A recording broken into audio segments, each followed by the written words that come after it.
KBS FM 90.7MHz 굿모닝 인천 이도영입니다. 2022년 7월 1일 민선 8기로 취임한 유정복 인천시장. 취임 당시에 유정복 시장의 핵심 공약이었었죠. 재물포 르네상스. 인천을 세계적인 국제도시로 만들겠다라는 포부로 시작했습니다. 그때 그 포부 잘 지켜지고 있는지 오늘 한번 점검해보는 시간 갖도록 하겠습니다. 지난 에이펙 유치 실패를 계기로 해서 지난 유정복 시장 평가하고 후반기 주력 사업들을 살펴보는 시간 갖도록 해보도록 하겠습니다. 아니 이용창 의원님 뭐 경선에서 이겨가지고 지금 교육위원장 내정자 아니십니까? 상임위원회는 하반기에 제가 이제 교육위원회를 좀 희망하려고 이제 계획을 하고 있었는데 예. 위원장까지는 애초부터는 생각을 갖진 않았었지만 또 진행 과정에서 지역에도 그렇고 또 학교 교육 관련된 여러 가지 개선할 부분들 또 챙겨야 될 부분들이 많이 있다고 생각이 들어서 위원장에 도전하게 됐는데 그래도 선배 동료 의원 여러분께서 또 믿어주시고 또 응원해 주셔서 이렇게 좀 잘 결과가 나온 것 같습니다. 제가 이렇게 보니까 이게 맞는지 뭔지 모르겠어요. 상임위원장 의장단들 중에서 최연소 아닙니까? 예, 맞습니다. 그죠? 아직은 뭐 지금 오늘 본회의장에서 어떻게 될지 모르겠지만 그죠?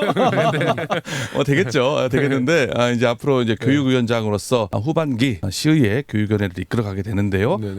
각오와 포부 한 말씀 이 자리를 빌어서 한 말씀 해주시죠. 예, 저는 우선은 좀 이번에 만약 상임위원장 이제 오늘 결정이 되게 되면 좀 남다르다고 생각이 듭니다. 동료 선배 의원 여러분들께서 좀 선택해 주신 거고 그만큼 또 책임감도 또 막중하고 말보다는 일단 행동으로 좀 먼저 하반기 교육위원회를 좀 이끌어갈 생각입니다. 교육위원회 위원님들과 함께 소통하고 또 교육청에 관련된 여러 가지 현안들 사안들에 대해서 아까 말씀드렸던 대로 말보다 행동으로 챙겨보면서 실천할 계획입니다. 예, 우리 방송에서도요 교육 현안에 대해서 많은 전적 인천 시점에서 앞으로 좀 대화하는 얘기할 수 있는 시간이 됐으면 좋겠고요. 반면 김명주 의원님, 네. 김명주 의원님도 경선에서 승리해가지고 원내대표님이 이렇게 오셨는데 민주당 당 대표로서 의원 시의회 어떻게 또 경선을 치르셨고요. 이렇게 또 당 대표가 되셨는데요. 한 말씀 해주시죠, 원내대표. 이 사람도 그렇고 허리가 매우 중요하지 않습니까? 그렇죠. 제가 우리 민주당 의원님들 중에 나이로 따지면 그 허리에 위치해 있는데 우리 청년 의원님들 계시고 또 우리 선배 의원님들 계시는데 그 중간에서 역할이 필요하겠다. 그리고 국회도 그렇고 대부분의 기초의회가 민주당이 과반수 이상을 차지하고 있는데 우리 시의회는 민주당이 3분의 1 정도밖에 안 됩니다. 그렇죠. 총 40명 의원 중에 12분이 민주당 의원인데 이럴 때일수록 더 좀 단합하고 화합해서 우리 국민의힘과 또 집행부를 견제해야 되겠다 라는 생각이 있어서 원내대표를 사실 오래 전부터 하겠다는 좀 계획을 가지고 있었습니다. 그 원래 오래 전부터 원내대표의 계획이 있으셨군요. 네, 그렇습니다. 그러면 뭐 이제 의석수가 3분의 1가량 정도 되죠. 앞으로 유정복 시장 그리고 국민의힘 대상으로 잘 견제하고 잘 싸워야 되겠습니다. 열심히 싸워야 될 것 같습니다. 알겠습니다. 오늘 전적 인천 시점에서도 잘 싸워주세요. 알겠습니다. 잘 싸워주시고요. 상임위 결정됐습니까? 아직? 내부적으로 당내에서는 결정이 됐고요. 저는 원래 저희 지역 현안이 워낙 많아서 거설교통위원회 좀 계속 남고 싶었는데 또 원내대표로서 건설교통위원회 오고 싶어 양보를 해야 되니까 의원님들이 합의가 안 되시더라고요. 그래서 저희 지역에 또 검당구 분구 문제도 있고 그래서 행정안전위원회 행안위로 가셨군요. 가기로 결정이 됐습니다. 따끈따끈한 소식을 오늘 방송을 통해서 공개를 해주셨습니다. 오늘 그 상임위 결정되죠? 오늘 본회의에서 이제 상임위 결정되고 상임위원장을 오후에 뽑게 되는 거죠? 알겠습니다. 원구성 얘기 여기까지 하기로 하고요. 오늘 본론 주제 넘어가 보도록 하겠습니다. 지난 20일 외교부 산하 에이펙 정상회의 개최도시 선정위원회에서 인천이 떨어졌습니다. 유력하다고 했었잖아요. 뭐 다 됐다. 가장 준비된 도시 인프라가 다 갖춰진 도시 완벽했다라고 했는데 떨어졌습니다.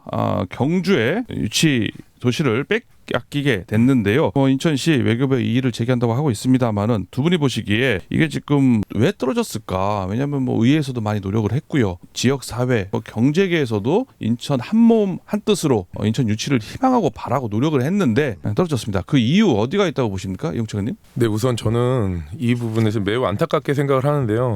외교부의 중앙부처의 잘못이라고 저는 생각을 합니다. 이번에는 저는 뭐 많은 관심을 갖고 인천시의회나 인천시정을 살펴보시는 시민분들은 아시겠지만 같은 여당이라고 해서 제가 옹호하고 이러지는 않는데 이 부분만큼은 정말 외교부의 큰 오판이라고 생각합니다. 제가 거꾸로 우리 앵커님한테 경주하면 떠오르는 것이 뭐가 있는지 여쭤보면은 뭐가 있을까요? 천년고도 뭐 이런 거죠. 불국사, 첨성대 이렇게 있지 않습니까? 뭐 국제도시 많이 개최 안 했다고 하더라고요. 그러니까 이게 오판이라고 제가 강하게 말할 수가 있는 게 접근성이라든지 기반시설, 정상회의 개최 역량 뭐 여러 가지를 분석하고 판단해야 되는 건데 쉽게 표현하면 이렇습니다. 체육을 잘하는 학생한테 학생한테는 체육을 적극적으로 밀어줘야 되는 거고 음악을 잘하는 학생한테 음악을 적극적으로 밀어줘야 되는 상황이고 지금 이 에이펙 정상회의 같은 경우는 뭐 세계 관광 박람회라든지 이런 어떤 세계 문화유산 그런 박람회 이런 게 아닙니다. 그렇죠. 그렇다고 하면은 역으로 과연 인천이 경주와 비교했을 때 경주의 특색이 있는 거고 인천의 특색과 역량이 있는 것인데 이거를 외교부에서 똑바로 판단을 못했다고 생각해서 이건 전적으로 외교부의 판단 미스라고 생각을 합니다. 예, 외교가 잘못했다. 실제로 지금 말씀하신 것처럼 경주가요 국제회의를 개최한 적도 많지가 않고요. 숙박시설, 국제회의장 많이 부족합니다. 그렇기 때문에 부산이라든지 울산까지 심지어 대구까지 회의장을 확대해서 지금 에이펙 정상회의를 치르겠다는 거 아니겠습니까? 사실 지금 말씀하신 것처럼 좀 문제가 많이 있는데 김용주 의원님 보시기에는 어떻게 생각하십니까? 이번 유치 실패. 우선 저도 마찬가지로 선정위원들이 좀 더 신중한 결정을 했어야 된다고 보고요. 그런데 결과를 보면 13대 2로 압도적으로 저희가 패배를 했습니다. 예. 또 유정복 시장님은 또 이런 말씀을 하셨습니다. 수능 만점 맞은 학생을 제외시키는 어처구니없는 결정이다. 나쁜 결정이다. 이런 말씀하셨는데 그렇다고 하면 이제 에이펙 정상회의를 개최하기 위한 여러 인프라들은 인천이 잘 갖추고 있는데 정치력에서 졌다라고 판단할 수밖에 없는 거죠. 그런 부분에 있어서는 좀 아쉬운 게 저는 이후에 또 얘기가 나오겠지만 에이펙 유치 같은 건 우리 인천시에 미치는 영향이 꽤 클 겁니다. 그래서 좀 집중해서 에이펙 유치에 좀 힘을 좀 모았어야 된다라는 좀 아쉬움이 있고요. 또 지역 정치권하고 물론 의원들이 대부분들이 민주당 소속이긴 하지만 인천 지역 발전을 위해서는 전 여야가 힘을 좀 모았어야 된다고 생각합니다. 그런 부분에서 우리 인천 시장님 좀 적극적으로 우리 국회의원들한테 좀 구애를 좀 해서 다 같이 좀 유치하는 그러니까 힘을 모아서 유치하는 그런 모습이 좀 있었으면 그나마 이렇게 패배를 했어도 이렇게 완패하진 않았을 것이다라고 생각을 하고요. 어쨌든 좀 많이 아쉬운 부분입니다. 저도 이렇게 발표하기 며칠 전만 해도 담당 국장님이 자신 있다고 이렇게 말씀하셔서 되는구나 이렇게 생각을 했었는데 뜻밖의 결과여서 매우 안타깝게 생각합니다. 아니 이용창 의원님 유정복 인천시장 프레젠테이션에 직접 나가서 설명까지 했고요. 누구보다도 열심히 한 뭐 인천 시장으로서 할 만큼 하지 않았었습니까? 그런데도 불구하고 이렇게 13대 2요. 졌는데요. 뭐 이정복 시장 정치적 부재라고 보십니까? 어떻습니까? 책임론에 있으면 수장은 뭐 축구 감독들이 축구 선수들의 문제로 잘못됐어도 감독이 경질되는 것처럼 책임을 논하자고 하면 기승전 이 인천시의 시장의 책임인 거지만 냉철하게 한 번 더 짚고 가면 정치인입니다. 정무적으로 유정복 시장이 이 부분에 있어서 안일하게 할 이유가 전혀 없고요. 또 지역의 국회의원들도 마찬가지일 거고 그렇기 때문에 이제 정무적으로 좀 역량이 부족했다고 하는 부분에 있어서는 좀 추상적이라고 생각하고 냉철하게 저는 외교부에 있던 심의위원들이나 외교부에 있어서 이런 판단 미스가 정말 가장 큰 문제라고 전 생각을 합니다. 아까 말씀드렸던 것처럼. 판단 미스라고 하셨는데요. 선정위원회 17명 중에서 13대 2가 아니었습니까? 이게 판단 미스 이렇게 할 수 있을까요? 인프라가 이렇게 잘 갖춰진 인천을 뭔가 좀 외부적인 힘? 뭐 아니면은 뭐 용산의 파워? 뭐 심의 포함해서 외교부라고 저는 말씀을 드렸고 그렇게 봤을 수 있지. 그렇기 때문에 그 판단 미스에는 개인적인 생각은 합리적일 수 있어도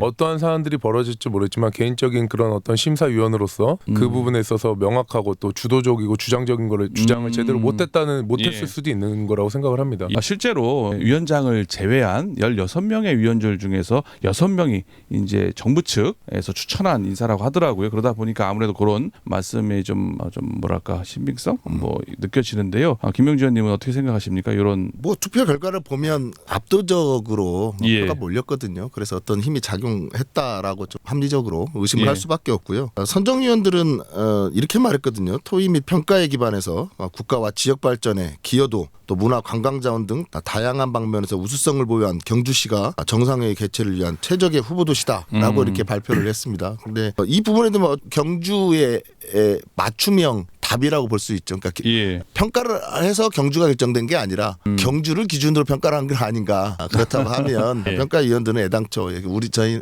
기울어진 운동장에서 경기를 하고 있었다 이렇게 좀 보여집니다. 뭐 사실상은 문제 제기를 한다고 했는데 결국 뭐 최종 중비위원회 결정은 경주로 최종 확정이 된 상황. 이제는 뭐 다시 뭐 이의 절차 이런 거 없는 거죠. 이제는 완전히 뭐 경주로 게임 끝난 거라 볼 수 있는 거 아니겠습니까? 네, 뭐 끝났다고 봐야 될 것 같습니다. 이 부분을 좀 외교부가 뭐 그렇게 뒤집기는 어렵겠지만 단순히 인천만의 문제, 경주만의 문제로 봐서는 안 되고 대한민국의 좀 문제로 봐야 될 것 같습니다. 대한민국의 지대한 어떤 국가 간의 무역 간의 교류 또 투자 간의 기반 시설 발전, 기업들의 발전 여러 가지 많은 것들을 염두에 둬야 되는데 예. 지역 간의 경쟁을 붙여가지고 심사 역시도 아까 말씀드렸던 대로 오판을 하고 이런 부분으로 예. 그냥 결정을 지어서 나갔었을 때는 저는 이 부분 앞으로 경주에서 개최되더라도 여러 가지 부작용이 있을 거라고 생각합니다. 예. 예. 지금 오늘 전적 인천 시점에서는 유치 실패를 계기로 인천 유정복 시장의 시정 평가 2년을 좀 점검해보는 시간 갖고 있습니다. 이용창 의원과 김명주 의원과 함께하고 있는데요. 이어서 계속된 얘기